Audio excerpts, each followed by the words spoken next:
dəstəklədilər, fasilə elan edildi və bizə təklif olundu ki, qonşu otaqda sizin üçün yer ayrılıb, siz orada gedib məsləhətləşə bilərsiniz, Bakı ilə də əlaqə saxlaya bilərsiniz. Biz təşəkkür etdik və dedik ki, bizim səfirliyimiz uzaqda deyil, biz öz səfirliyimizə gedib, yəni bir saatdan sonra geri dönərik və biz danışığa uyğun olaraq getdik səfirliyimizə.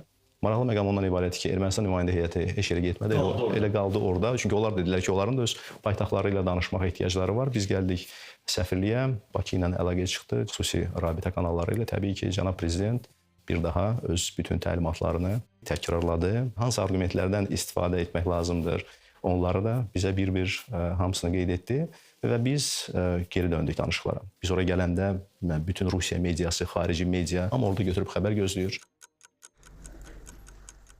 Bunların ilkin gözləntisi ondan ibarət ki, atəşkəs artıq saat 00-da, gecə saat 12-də elan ediləcək, irəliləyiş yoxdur. Mən onu qeyd edim ki, danışıqlar gedən zaman Lavrova bir neçə dəfə Prezident Putin zəng etdi. Prezident Putin zəng edəndə Lavrov çıxırdı təbii ki.